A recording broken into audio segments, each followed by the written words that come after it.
भारतीय पौराणिक कथाओं में देवी देवताओं और उनके अवतार की कई कहानियां मिलती हैं। प्रत्येक कहानियां एक विशेष उद्देश्य के लिए है ताकि भक्तों को कहानी के रूप में पाठ पढ़ाया जा सके। हालांकि अधिकांश देवी देवताओं की कहानियां हमें मनोरंजक लगती हैं और हमें विभिन्न कहानियों से रूबरू कराती है।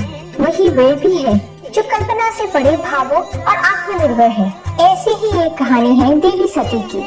महादेव और सती की कहानी शिव और आदि शक्ति के बीच के पुनर्मिलन की कहानी है। नमस्ते दर्शकों, हमारे चैनल पे आप सबका स्वागत है और इस अद्भुत यात्रा का हिस्सा बनने के लिए हमारे साथ जुड़े रहें। ये उन दिनों की कहानी है जब भगवान ब्रह्मा ने पृथ्वी को आबाद करने के लिए अपने पुत्र दक्ष प्रजापति को सौंपा। तो दक्ष ने सार्वभौमिक माता आदि पराशक्ति की प्रार्थना की और उन्हें अपने संतान के रूप में जन्म लेने का अनुरोध किया। इस प्रकार माँ पराशक्ति ने दक्ष के घर में सती के रूप में अवतार लिया। दक्ष के पुत्री के रूप में उन्हें दक्षायनी के नाम से भी जाना जाता है। दक्ष के द्वारा देवी को मानव जन्म लेने के लिए ब्रह्मा जी की यही योजना थी कि सती शिव को विनम्र भक्ति से प्रसन्न करे और उनसे विवाह करे। धीरे धीरे सती भगवान शिव की भक्त बन गई। भगवान शिव के हृदय को जीतने के लिए सती ने अपने पिता के महल की विलासिता को त्याग दिया और एक जंगल में तप करने गई। वहाँ उन्होंने तपस्या की और शिव की आराधना की। इतनी कठोर उनकी तपस्या थी कि उन्होंने धीरे धीरे खुद ही भोजन त्याग दिया और एक दिन एक बिल्व पत्र खाकर दिन बिताने लगी। फिर उन्होंने वो खाना भी छोड़ दिया। उनकी तपस्या अंत में फल देती है। उनकी भक्ति की सीमा को महसूस करते हुए शिव ने स्वयं उनके सामने प्रकट होने का फैसला किया और फिर सती की इच्छाओं को स्वीकार करते हुए वो उन्हें अपने दुल्हन के रूप में लेने के लिए तैयार हो गए। सती विश्वास से परे खुश थी और फिर अपने महल लौट आई। उस दिन की प्रतीक्षा कर रही थी जब शिव आएंगे और उन्हें अपने साथ ले जाएंगे। हालांकि सती के अभिमानी पिता दक्ष इस घटना से खुश नहीं थे। वो एक कट्टर विष्णु के भक्त थे और इस बात को सहन नहीं कर सकते थे कि उनकी पसंदीदा बेटी की शादी शिव से हो रही थी। दक्ष ये सोचता था कि उसकी पुत्री के लिए शिव एक योग्य पात्र नहीं है।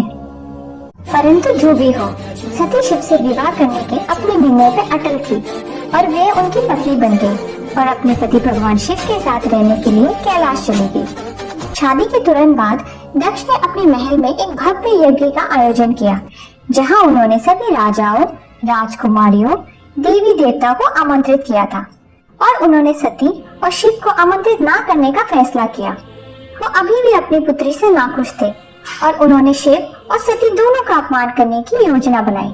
इधर कैलाश में यज्ञ के बारे में जानने के बाद सती ने शिव से उनके साथ जाने के लिए विनती की। शिव ने अपनी इच्छाओं से जाने की आज्ञा देने से इनकार कर दिया, परंतु सती ने उस कार्यक्रम में भाग लेने के लिए दृढ़ संकल्प किया और शिव की इच्छाओं के विरुद्ध चल पड़ी अपने पिता के राज्य के लिए।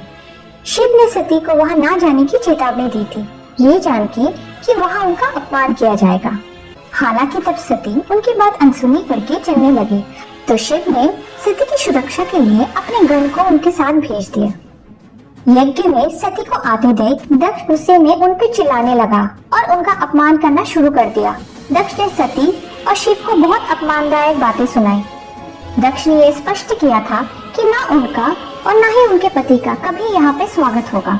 सती ने अपने पिता के साथ विनम्रता से बात करने की कोशिश की और उन्हें ये कहा कि शिव एक अद्भुत पति है और उनकी शादी कितनी खुशहाल है।